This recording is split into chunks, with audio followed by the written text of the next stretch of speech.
That's what the dividend deposit reads on a Tuesday morning in October. She's 24 years old. She stares at the number for a long time. $12.47 paid to her for owning something. Not for clocking in, not for finishing a deck, for owning. The coffee on the counter is lukewarm. The mattress behind her is secondhand, bought from a man named Devin who threw in the frame for free. She doesn't tell anyone. Rule number 1. Passive income is not a number. It's a relationship between time and ownership. At $0 a month, she lives inside the salary. Every dollar is a dollar she traded an hour for. The rent is $1,247. The car payment is $387. The student loan minimum is $294. She moves through the month like someone walking on a frozen pond, listening for the crack. A coworker named Brett mentions index funds at lunch. He says it like he's letting her in on something. She nods. She doesn't tell him she already knows. She tells him she'll look into it. That night, she opens the brokerage app for the 11th time. She transfers $200. She feels nothing. She feels everything. The shift. She stops thinking in paychecks. She starts thinking in shares. At $42 a month, the dividends are still a joke. They arrive in awkward fragments. $3.18 on the 15th, $7.94 on the 30th. She doesn't reinvest them automatically because she wants to see them land. She wants to watch them. The numbers feel like proof of something she can't yet name. She starts packing lunch, not exactly to save money, to redirect it. The $94 a week she used to spend on takeout becomes $376 a month into the account. She doesn't post about it. She doesn't tell her boyfriend. She tells herself she'll explain later when there's something to explain. Rule number 2. The first dollar of passive income is the loudest. After that, the noise fades and the math takes over.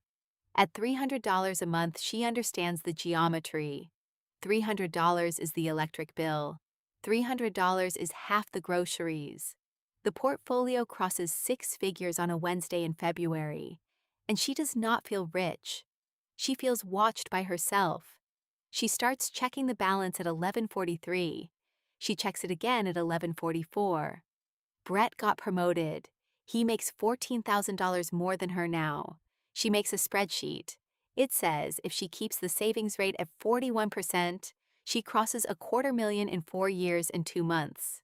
She closes the spreadsheet. She opens it again that night. She starts saying no to things. A bachelor, a friend's wedding in Maine. She tells people the dates don't work. The dates work. She sits at home on a Saturday and reads a $4 paperback about asset allocation. The book is older than she is. The author is dead. She highlights a sentence about the difference between price and value. The shift. She stops measuring her life in years. She starts measuring it in basis points. At $1,200 a month, the rent is paid by the portfolio. Not really. She still pays rent from her salary. But on paper, the dividends cover the apartment. She tells no one. She starts sleeping differently. Not better, differently. The fear of being fired loosens by maybe 4%. Her manager schedules a one-on-one, and she doesn't immediately think about her bank balance. She thinks about the meeting itself. She meets a man named Nikhil at a friend's housewarming. He's a paralegal. He asks what she does. She says the title. He nods. Later, when he asks where she sees herself in 10 years, she almost tells the truth, almost says, "I'm building a small machine that will eventually pay me to exist." Instead, she says something about wanting to travel. He laughs. She laughs.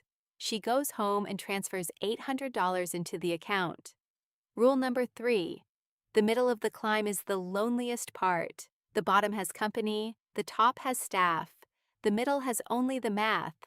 At $4,000 a month, something changes in the air around her. The portfolio is approaching 7 figures. She's 33. She has a salary of $147,000 and a side LLC that does $31,000 a year in consulting. The passive income now covers rent, utilities, groceries, and a car payment on a used Volvo she bought in cash. She quietly stops applying for promotions. She takes a lateral move that pays $4,000 less but ends at 5 p.m. instead of 7. Her manager, a woman named Lorraine with silver at the temples, asks if everything is all right. She says it's fine. She means it. Lorraine doesn't believe her.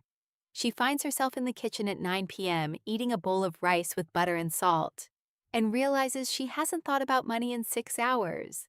The relief is so quiet, she almost misses it. She sets the bowl in the sink. She goes to bed. She sleeps 8 hours for the first time in 2 years. The shift? She stops optimizing for income. She starts optimizing for distance. At $11,400 a month, the math has crossed a line her friends have not. She doesn't bring it up. The portfolio sits at $2.7 million, mostly in index funds. A small position in a private credit fund a friend's father introduced her to, a paid-off condo that throws off $2,100 a month after the HOA. The dividends alone are $94,000 a year. She still works. The work is easier now because the work is no longer the floor. The floor is the portfolio. She catches herself in meetings noticing things she used to miss, the way the senior director shifts when revenue is mentioned, the way Brett, now a VP, laughs slightly too loud at the CEO's jokes. A college friend named Carlos asks for a loan, $18,000. His mother is sick. She wires him $20,000 within the hour and tells him not to pay it back. He cries on the phone. She feels something she doesn't have a word for. Not pride, not pity, something colder and warmer at once. She hangs up. She doesn't tell anyone.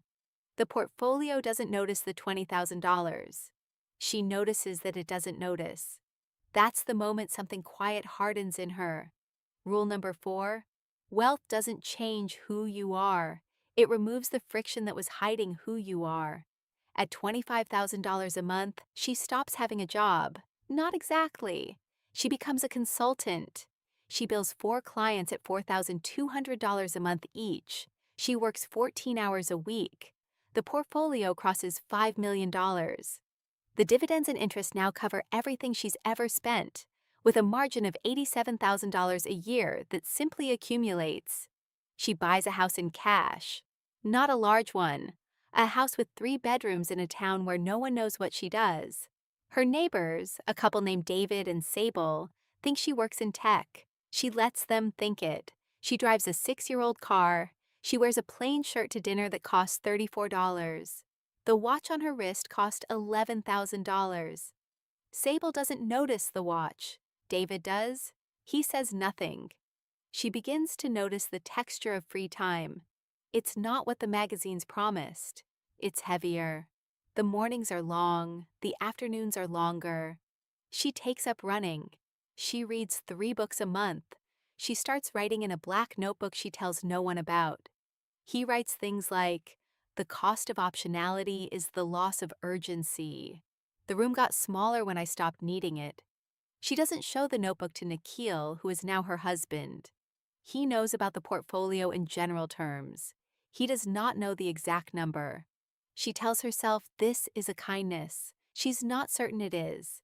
The shift, she stops being inside the system. She starts being adjacent to it. At $58,000 a month, the abstraction sets in. The portfolio is $11 million. She's 41. The income comes from 3 sources she barely touches: a managed equity portfolio, 2 real estate syndications run by a man named Whitmore who calls twice a year, and a small position in a private fund she forgets the name of. She receives a K-1 in the mail and has to ask her accountant, a man named Ellis, what it means. He explains slowly. She nods. She realizes, with a small flat shock, that she doesn't need to understand what's making her the money. The money is making the money. Her only job is to not interfere. She sees her old co-workers on LinkedIn. Brett is now an SVP. Lorraine retired. Carlos, the friend who borrowed $18,000, runs a small contracting business in Tucson, and has 3 children. She sends him a Christmas card every year. He sends one back. She hasn't seen him in person in 9 years. The cards are signed in 2 handwritings, his and his wife's, hers and Nikhil's. The cards are the only physical evidence the friendship still exists. Rule number 5. At a certain altitude, your relationships become artifacts. You preserve them. You do not live inside them. At $1 million a year, the air is thin in a way that's hard to describe to anyone who hasn't been there. The portfolio is north of $20 million. The income arrives in lumps: a $247,000 distribution in March, a $389,000 distribution in September, quarterly dividends larger than her father's annual salary was. She no longer checks the balance. She has someone who checks it. Her name is Ren. Ren sends a 1-page summary on the first Monday of each month. She spends more time choosing a bottle of wine than she spends on her finances. She sits on a back porch in late October. The house is quiet. Nikhil is inside. Her daughter, who is 7, is asleep upstairs. She holds a glass of something. She doesn't think about money. She hasn't, really, in months. She thinks instead about a Tuesday morning when she was 24, and a deposit of $12.47 landed in an account she opened on a phone, and she stared at it for a long time.